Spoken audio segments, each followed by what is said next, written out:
18वीं सदी का वो दौर जब मुगल साम्राज्य बिखर रहा था और चारों ओर अराजकता थी, तब पंजाब की धरती पर एक ऐसी आवाज गूंजी जिसने तलवारों के शोर को अपनी कविताओं से शांत कर दिया।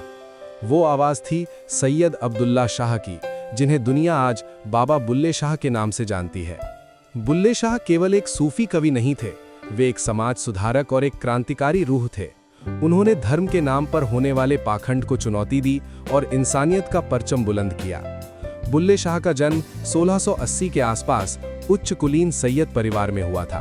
उनके पिता एक मस्जिद के इमाम थे, इसलिए बुल्ले शाह की शुरुआती शिक्षा बहुत ही पारंपरिक और उच्च दर्जे की रही।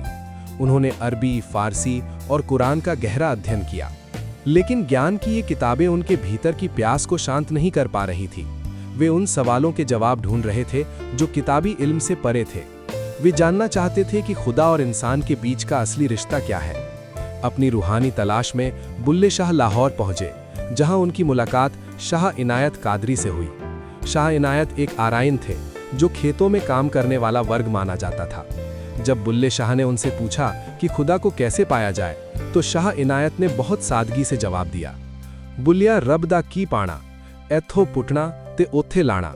अर्थात बुल्ले, खुदा को पाना क्या है, बस ध्यान को यहाँ यानी दुनिया से उखाड़ना है और वहाँ यानी परमात्मा में लगा देना है। बुल्ले शाह उनके मुरीद हो गए, लेकिन ये समाज को मंजूर नहीं था। एक ऊंचे कुल के सैयद का एक बागवान यानी माली को अपना मुर्शिद मानना उस समय के कट्टरपंथियों को नागवार गुजरा।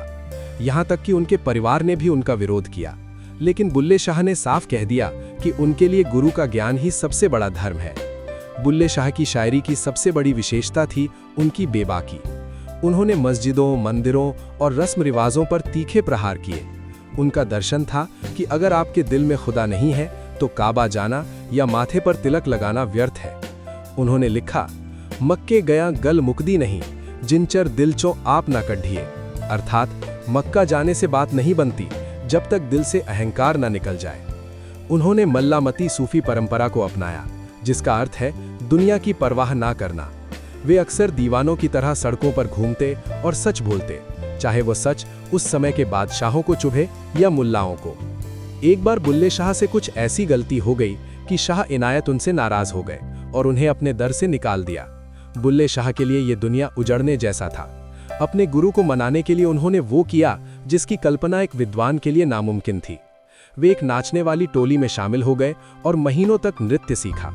फिर एक दिन जब उनके गुरु वहां से गुजर रहे थे, बुल्ले शाह ने पैरों में घुंघरू बांधकर नाचना शुरू किया और गाया, तेरा इश्क नचाया करके थैया थैया।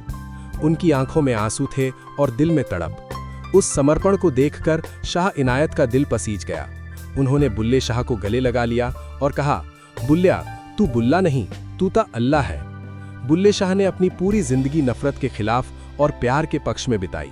1757 में जब उनका देहांत हुआ तो शहर के काजियों ने फतवा दिया कि उन्हें मुसलमानों के कब्रिस्तान में दफन नहीं किया जाएगा क्योंकि वो काफिर थे।